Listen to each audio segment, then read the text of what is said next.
Pendidikan memiliki peran penting dalam membentuk dan memandu masa depan suatu negara yang mencakup berbagai bidang seperti filsafat, sosiologi, budaya, psikologi, rekonstruksisme, ilmiah dan teknologi, dan pendidikan Indonesia.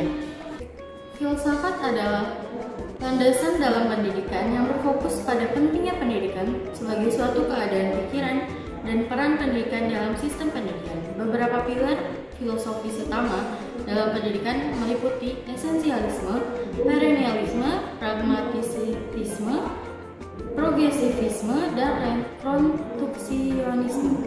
Sosiologi berfokus pada hubungan antara manusia dan lingkungan, hubungan antara sekolah dan masyarakat, dan juga pemahaman tentang interaksi sekolah dan juga masyarakat. Pilar-pilar ini bertujuan untuk menciptakan masa depan yang lebih baik bagi Indonesia. Pendidikan dan budaya memiliki hubungan yang erat karena pendidikan dapat dikembangkan melalui interaksi antara generasi pembelajar dan jalur pendidikan, baik formal maupun informal. Masyarakat memainkan peran penting dalam membentuk budaya dengan sekolah sebagai agen transmisi dan transformasi. Psikologi memainkan peran penting dalam pendidikan dengan fokus pada perbedaan individu dan prinsip dalam proses pembelajaran. Guru-guru memainkan peran penting dalam membimbing siswa dan memastikan keputusan yang efektif dan juga tepat bagi mahasiswa. Pendidikan adalah transfer pengetahuan kepada siswa dengan perkembangan ilmu pengetahuan dan juga teknologi sebagai aspek kunci dari pendidikan. Pendidikan di Indonesia harus didasarkan pada 3 pilar, yaitu Pancasila, yang kedua Konstitusi Undang-Undang Dasar 1945, dan juga operasional GHBAN dan UU SPN nomor 20 tahun 2003. Kesimpulannya, pendidikan dan budaya saling berhubungan dengan pendidikan sebagai proses transfer ilmu, pengetahuan, dan teknologi kepada siswa.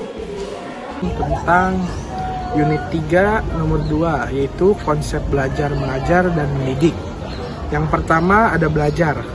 Belajar merupakan aktivitas yang dilakukan individu untuk mengetahui suatu hal yang sebelumnya belum diketahui. Berbeda dengan mengajar dan mendidik. Memanfaatkan sumber belajar yang ada, salah satu usaha yang dapat dilakukan untuk belajar adalah menempuh pendidikan. Jika belajar lebih terfokus pada masing-masing individu, maka belajar dengan mengajar adalah berbeda. Terdapat perbedaan mendasar antara mengajar dan mendidik. Beberapa orang mungkin terjebak antara definisi mendidik dan mengajar. Yang kedua ada mengajar. Mengajar merupakan kegiatan teknis keseharian seorang pengajar. Semua persiapan pengajar untuk mengajar bersifat teknis. Hasilnya juga dapat diukur dengan instrumen perubahan perilaku yang ditunjukkan dengan nilai.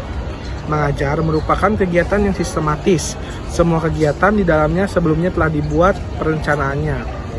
Perencanaan dirancang berdasarkan analisis kebutuhan yang tentunya mengacu pada kurikulum yang berlaku.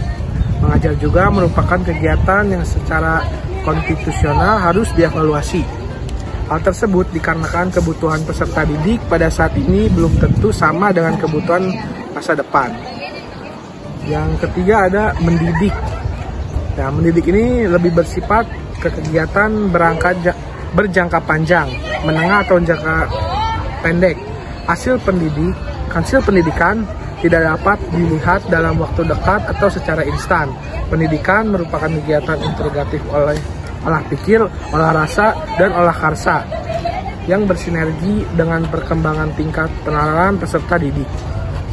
Tiap proses dalam pendidikan memiliki berbagai keterbatasan, yaitu batas-batas pendidikan pada peserta didik, pendidikan para pendidik, pendidikan lingkungannya, serta sarana pendidikan yang digunakan. Poin ketiga adalah pendidikan sepanjang hayat atau lifelong education.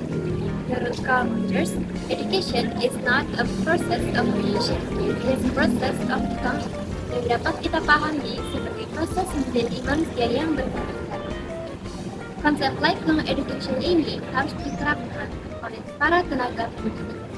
Ringkasnya, lifelong education adalah pendidikan yang tertempuh sejak kita lahir sampai kita meninggal, baik itu pendidikan formal maupun pendidikan informal. Belajar adalah tugas semua manusia, dan hal tersebut tidak memandang kalangan, baik itu tua ataupun muda, miskin ataupun kaya, dan besar ataupun kecil. Pelajarilah semua hal yang ada di dunia ini, sebelum lagi kita bisa. Dan belajar, manusia dapat menciptakan perubahan pada dirinya sendiri. Poin selanjutnya adalah asas dalam pendidikan. Pelaksanaan pendidikan tentunya didasarkan oleh asas tertentu. Di antaranya adalah asas Tuturi Handayani. Asas Tuturi Handayani dengan dua semboyan tambahannya, yakni ing ngarsa sungkulodo dan ing madyawarupasa, memiliki inti bahwa pelaksanaan pendidikan memberikan hak kebebasan pada manusia untuk menentukan alur pendidikan hidupnya sendiri. Asas ini memberi kebebasan manusia dalam memilih lembaga pendidikan yang ia pilih berdasarkan minat dan bakatnya, memilih pendidikan kejuruannya. Pemerintah juga memberikan kesempatan bagi para pelajar yang memiliki kekurangan, baik dari fisik, kekurangan mental, daerah terpencil, dan ekonomi. Yang kedua adalah asas belajar seumur hidup. Asas ini erat kaitannya dengan lifelong education atau pendidikan sepanjang hayat yang tidak bisa dilepaskan dari asas Tuturi Handayani. Asas ini berlaku untuk semua manusia semasa hidupnya.